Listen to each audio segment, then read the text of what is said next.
Olá pessoal, nós estamos então iniciando mais uma aula de língua portuguesa aqui do nosso Colégio Santa Maria, aos alunos do ensino médio do segundo ano aqui da nossa EJA.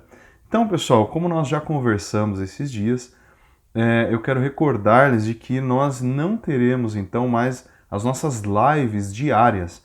Então é possível que nós gravemos uma live ou outra, tá bom? Mas nesse momento nós não teremos. Todas as nossas aulas serão feitas assim, por videoaula, tá? Então a gente grava a videoaula e depois nós mandamos uma atividade para vocês na outra semana.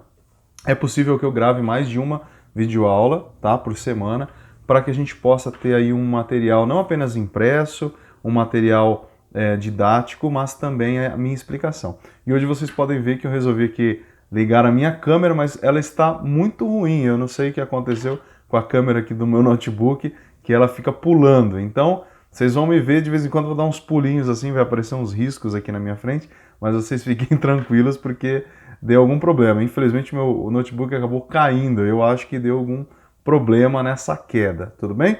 Mas não tem problema, vamos lá, vamos dar uma olhadinha para o conteúdo que é o mais importante. A gente está então estudando esse texto, Educação ao Contrário. Em algumas turmas eu já consegui terminar, na verdade acho que em uma sala apenas eu consegui terminar o estudo deste texto completamente, parágrafo por parágrafo. Hoje, então, eu vou fazer aqui um resumão, tá bom? De como que nós podemos, então, analisar parágrafo por parágrafo, encontrando a ideia central, tá certo? Então, eu vou tirar aqui a minha cara um pouquinho, tá bom? E daqui a pouco eu volto. Vamos lá. Pessoal, então, vamos olhar para o segundo parágrafo do nosso texto. Diz assim o autor: isso basta para explicar por que os estudantes brasileiros tiram sempre os últimos lugares nos testes internacionais. A ideia de que educar-se seja um dever jamais parece ter ocorrido às mentes iluminadas que orientam ou desorientam a formação ou deformação das mentes das nossas crianças. Ok, então vamos analisar esse segundo parágrafo, porque no vídeo anterior eu já analisei o primeiro parágrafo, vamos analisar os outros agora.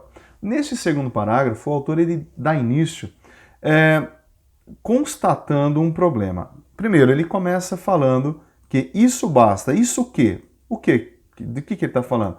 De que a ideia, né, de que a educação é um direito, essa coisa de que as pessoas estão enxergando a educação apenas como um direito. Então essa ideia basta para explicar por que os estudantes brasileiros tiram sempre os últimos lugares nos testes internacionais.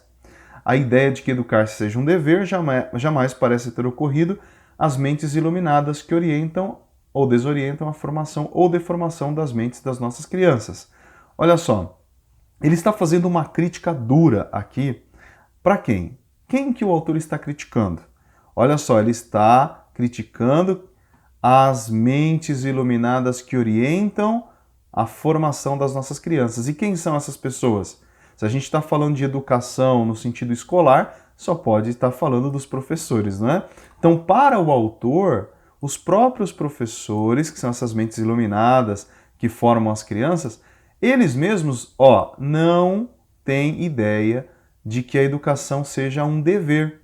A ideia de que educar-se seja um dever jamais parece ter ocorrido às mentes dos professores.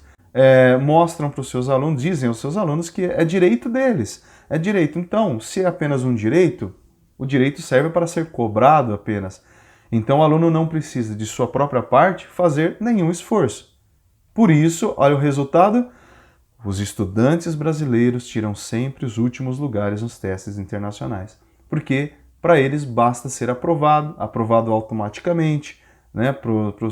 Segundo o autor, claro, basta para os alunos sentar lá na cadeira, faltar muitas vezes, não estudar, mas o professor ficar lá na frente, ou seja, o professor está fazendo o dever deles, o direito dos alunos ser cumprido, né? Eles estão recebendo. Mas muitas vezes o aluno acha que basta estar ali e ele tem o direito de ser aprovado e no final receber um diploma. Por isso que quando vai testar mesmo o conhecimento nesses testes internacionais aqui, os brasileiros vão realmente tirar sempre os últimos lugares. Então, como que a gente poderia resumir esse parágrafo? Olha só, a gente poderia escrever, por exemplo, vamos lá, a gente já analisou. Então, primeiro, ele está criticando, é uma crítica, deixa eu colocar maiúscula, crítica aos professores. Qual é a crítica?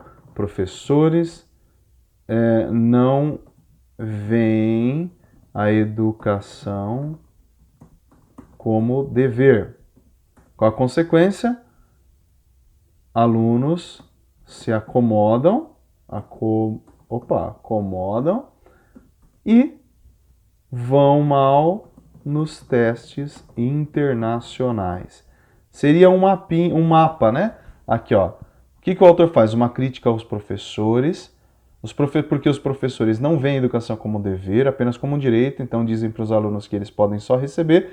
Os alunos, por sua parte, se acomodam e vão mal depois nos testes internacionais. A gente poderia montar uma frase para resumir esse parágrafo assim, por exemplo, né? O autor critica os professores por não entenderem a educação como dever. Por isso, os alunos vão mal nos testes. Tá certo? Só isso aqui, pessoal, já tá bom para resumir a ideia central do segundo parágrafo, tá bom? Se você não entendeu, volta ao vídeo e assista de novo que você vai entender. Vamos lá, continuando a nossa análise aqui. Agora nós vamos analisar esse terceiro parágrafo, ó. A ideia de que a educação é um direito é uma das mais esquisitas que já passaram pela mente humana. É só a repetição obsessiva que lhe dá alguma credibilidade. Que é um direito, afinal? É uma obrigação que alguém tem para com você. Amputada da obrigação que impõe a um terceiro, o direito não tem substância nenhuma. É como dizer que as crianças têm direito à alimentação sem que ninguém tenha a obrigação de alimentá-las. A palavra direito é apenas um modo eufemístico de designar a obrigação dos outros.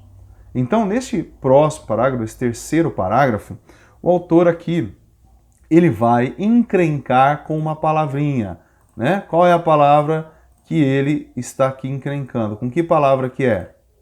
A palavra direito, ó. Ele vai falar o tempo todo dentro do parágrafo sobre a palavra direito, certo? Então ele está cismado com essa palavra, né?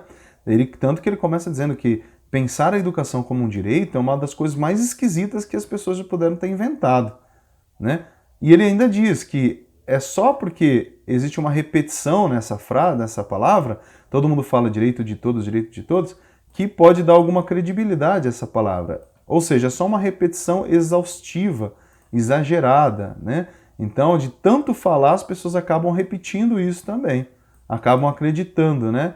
É o que o povo fala, quando você conta uma mentira para alguém, se você conta sempre a mesma mentira, uma hora essa mentira vai parecer uma verdade, né? Aí ele questiona, o que é um direito? Aí ele diz, é uma obrigação que alguém tem para com você. Ou seja, se você tem direito, significa que alguém vai ter que cumprir esse direito para você, não é? Se você tem direito, por exemplo, a uma cesta básica, alguém que vai ter que te dar essa cesta básica. Da sua parte você não precisa fazer nada, só cobrar, não é mesmo? Então ele diz que associar o direito à educação a isso aqui, você associar a educação a direito, não faz sentido. Porque significa que quem escuta fala assim, então educação é meu direito, beleza, vou lá cobrar. Só que o que vai parecer? Que você não vai precisar fazer nada. Quando você tem um direito, você não precisa fazer nada, você precisa só cobrar. Certo? Infelizmente é o que a gente está vendo que acontece realmente no Brasil, né? E aí ele diz, ó, amputado da obrigação que impõe a um terceiro, ou seja, se não tem uma pessoa que faz cumprir esse direito, essa palavra direito não tem substância nenhuma. Ou seja, não tem materialidade, não existe, não vai se cumprir nunca isso aqui, entendeu? Se não tiver alguém para fazer cumprir, e aí no caso da educação os professores, o direito não vai ter sentido nenhum. É como dizer que as crianças têm direito à alimentação, só que não tem ninguém que vai ter a obrigação de alimentá-las. Ou seja, alguém vai ter que dar comida para as crianças se elas têm direito, não é? A criança diz, eu quero alimentação. Você diz para ela, você tem direito à alimentação. Ela vai olhar para você e vai falar, então me dá a alimentação, eu quero. Ela vai te cobrar. Por isso que ele vai resumir o parágrafo dizendo, a palavra direito é apenas um modo eufemístico, e essa palavra significa suavização. É só um modo de suavizar a obrigação dos outros, certo? A obrigação dos outros. Então, segundo o autor, a palavra direito, ela não tem sentido nenhum, porque ela é só um jeito de você, é só um jeito ameno, né? É só um jeito de você suavizar. Em vez de você dizer assim, você tem obrigação de me dar educação. O que o governo faz? Diz, não, você tem direito, as pessoas têm direito à educação.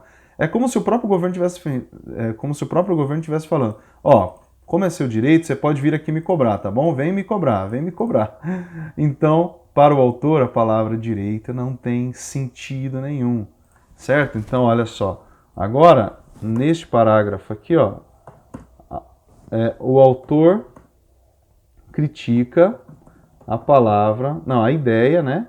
A ideia de direito à educação, certo? A palavra direito, a obrigação dos outros, certo? No caso, esses outros aqui são os professores, os educadores, etc, etc. Então, como que a gente pode resumir esse parágrafo? A gente pode, inclusive, utilizar essa frase, que é número 2, ó, como a nossa frase da ideia central. A palavra direito à educação é só uma forma de camuflar a obrigação de outras pessoas, certo?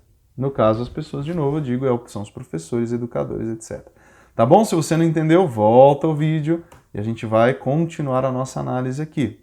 Tá? O intuito desse vídeo é gravar todos os parágrafos para vocês terem tudo aqui resumidinho. Vamos lá, aí ele vai explicar quem são esses outros dos quais ele falou aqui em cima. Ó. Os outros, no caso, esses caras que têm que cumprir esse direito aqui, que têm que fazer valer esse direito, são as pessoas e instituições nominalmente incumbidas de dar educação aos brasileiros. Professores, pedagogos, ministros, intelectuais e uma multidão de burocratas. Quando essas criaturas dizem que você tem direito à educação, estão apenas enunciando uma obrigação que incumbe a elas próprias. Lembra que eu falei? Quem que tem que dar essa educação? São esses caras aqui, professores, ministros. Por que então fazem disso uma campanha publicitária? Por que publicam anúncios que, logicamente, só devem ser lidos por elas mesmas? Será que até para se convencer das suas próprias obrigações, elas têm de gastar dinheiro do governo? Ou são tão preguiçosas que precisam incitar a população para que as pressione a cumprir seu dever? Cada tostão gasto em campanhas desse tipo é um absurdo e um crime. Tá? Então aqui o autor agora, pessoal, ele vai começar a falar de quem são essas pessoas que têm que dar a educação para o povo, no caso, para fazer cumprir o tal do direito, né? São professores, pedagogos, ministros, intelectuais e uma multidão de burocratas. A grande crítica do autor aqui, se nós prestarmos bem atenção, é com relação às campanhas publicitárias. Fala assim, olha, se esse pessoal que faz as campanhas são eles mesmos quem deverão fazer cumprir esse dever, fazer valer esse direito, por que então que eles ficam fazendo essas propagandas públicas, propagandas com dinheiro público, falando, né? Olha, povo, vocês têm direito, vocês têm direito. Se na verdade quem vai fazer a coisa realmente acontecer são essas próprias instituições, o MEC, né? Não o McDonald's, hein? O Ministério da Educação, os pedagogos, os ministros, são eles que vão fazer esse direito valer. Então por que eles fazem campanha para ficar... Aí ele questiona, né? O autor pergunta, será que até para se convencer das suas próprias obrigações eles têm que gastar dinheiro do governo? Ou seja, gasta dinheiro público para dizer para eles mesmos, para dizer para eles, como se estivessem olhando no espelho, para dizer para eles mesmos que eles têm a obrigação de cumprir isso? Ou são tão preguiçosos, olha que é outro questionamento do autor, será que precisam incitar a população, ficar cutucando a população, para que o povo então vai lá e comece a pressionar eles para eles cumprirem? Por isso que o autor vai ser totalmente contra o dinheiro gasto para isso.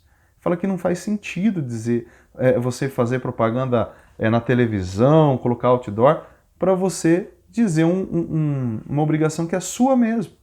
Entendeu? Então não faz sentido. Portanto, pessoal, qual que é a crítica então? O que o autor está criticando aqui? Vamos lá. Então, o autor critica as campanhas publicitárias, lembra? Não é isso? Ele critica as campanhas publicitárias. Feitas por quem? Feitas pelo governo. Deixa eu colocar em letra maiúscula. Pelo governo. Por quê?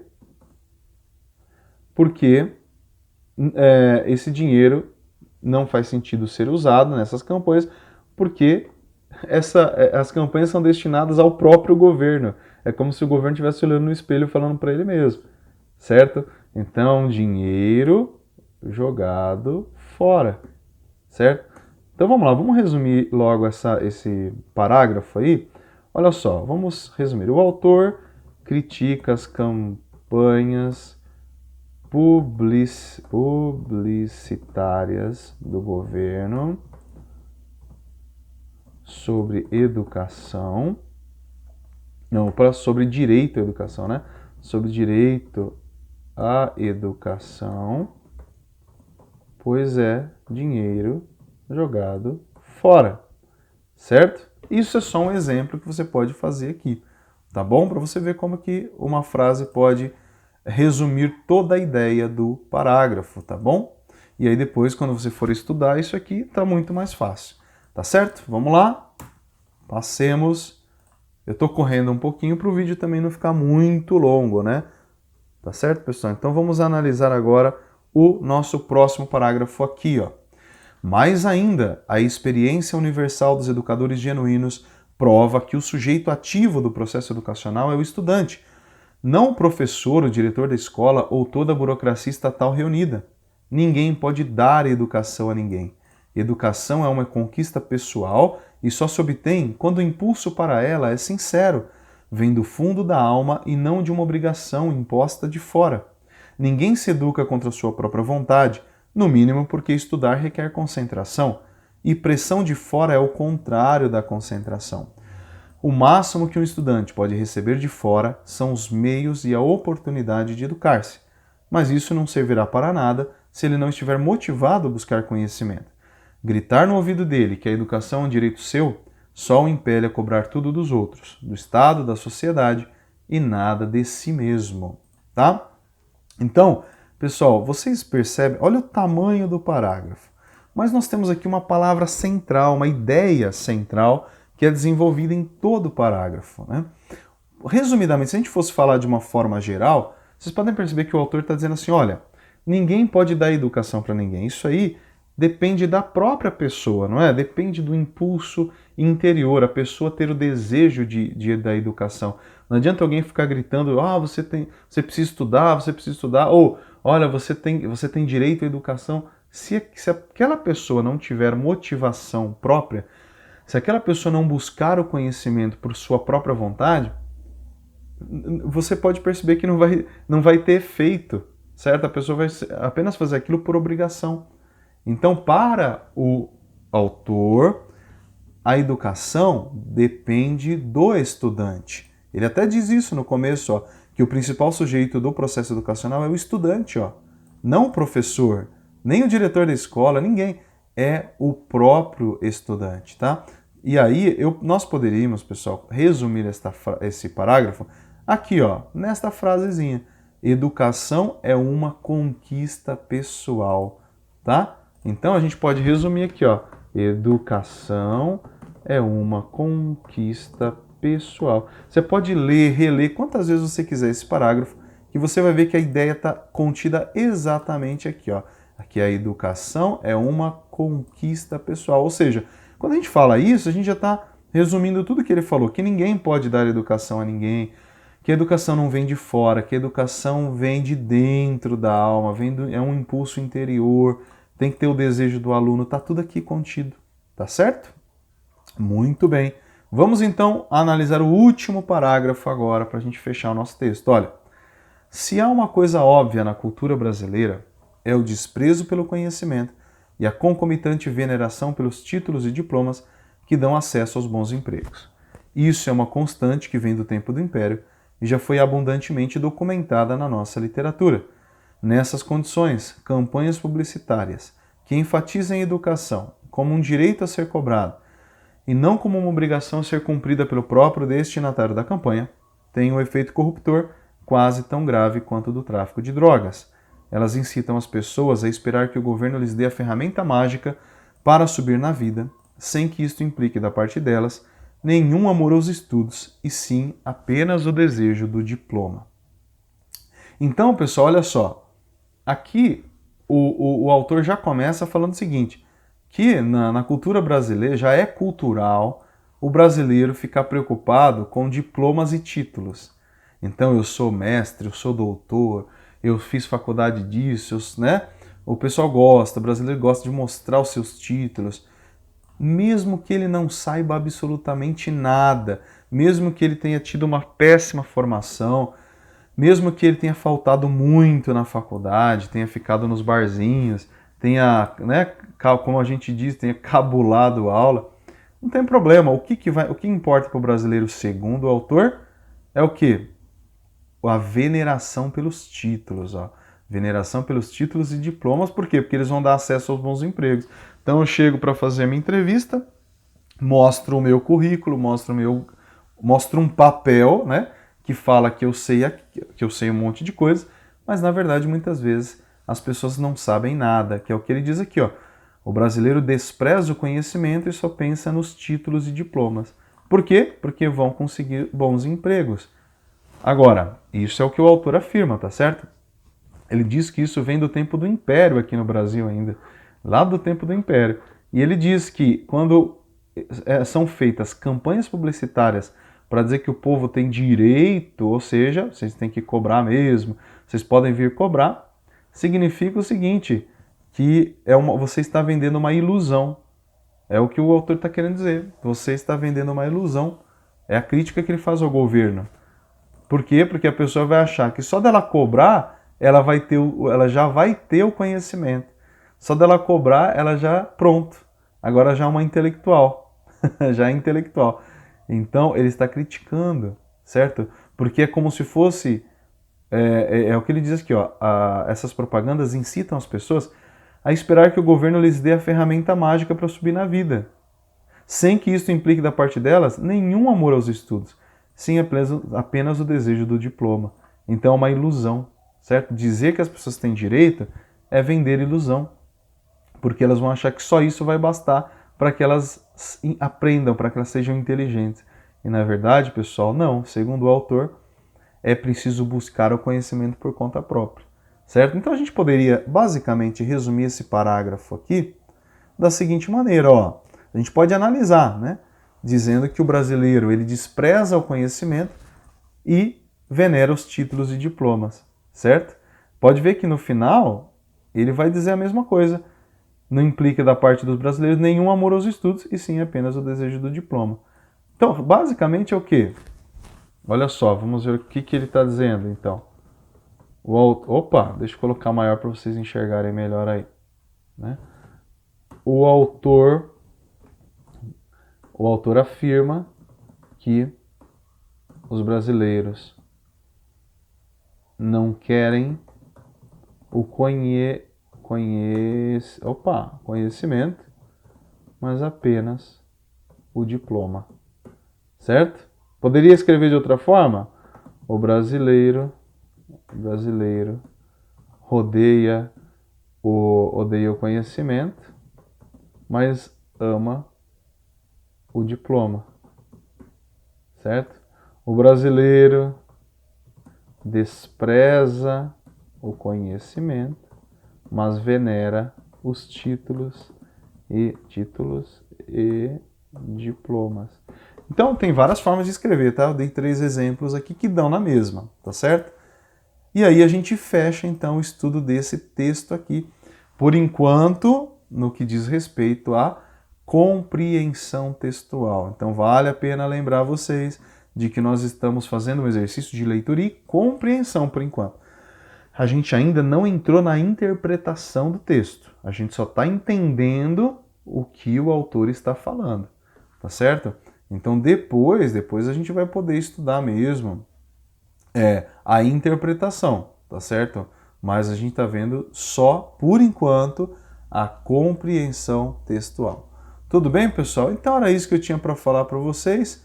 Espero que vocês tenham entendido muito bem aí tudo que foi falado e nós nos vemos no próximo vídeo. Um forte abraço e até lá!